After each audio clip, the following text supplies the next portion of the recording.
Law of Karma को समझना है एक लाइन के अंदर अंदर क्या होता है लॉ ऑफ कर्मा? क्या होता है?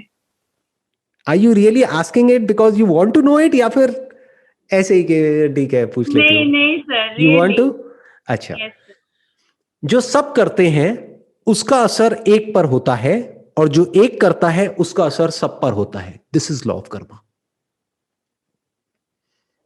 So sir, when you read or listen or anything ki the change, you have to lead the way. Change starts from you. Change starts from one person.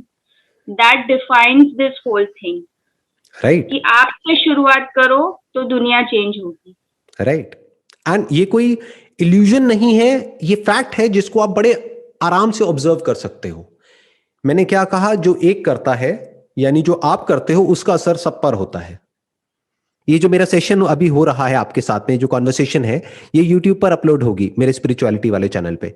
इसको कुछ लोग देखेंगे, तो जो मैं कर रहा हूं, और मैं भी अकेला नहीं कर रहा हूं, इस वक्त आप भी हो ना, आप क्वेश्चन पूछ रहे हो तभी तो मैं आंसर दे रहा हूं। अगर आप ही ना हो तो मैं किससे बात करूंगा, क्या बात करूंगा?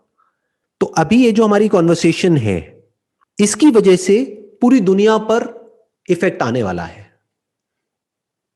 और पूरी दुनिया मिल करके जो कर रही है उसका इफेक्ट एक बच्चा जो अभी कहीं किसी गांव में या किसी शहर में कहीं कोई पैदा हो रहा है उसके ऊपर आता है। आप समझे? इसको बारीकी से समझना आराम से बैठ करके, तो आपको समझ आ जाएगा असली में लॉ ऑफ कर्मा क्या होता है। अलग है ना थोड़ा सा औरों से, heavy stuff. But it is very simple, easy to observe, और यहां पर कोई कॉम्प्लिकेशन नहीं है।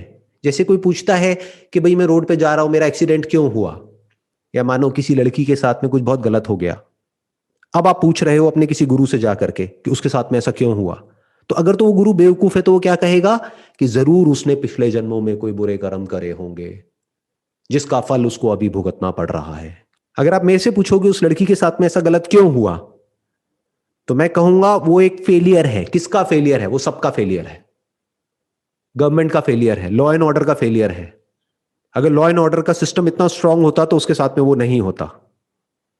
तो आप समझ रहे हो कि जो पूरी दुनिया कर रही है उसका असर एक पर हो रहा है, और ये जो एक है, मैं सिर्फ इंसानों की बात नहीं कर रहा, यहां पे जानवरों की बात भी कर रहा हूं।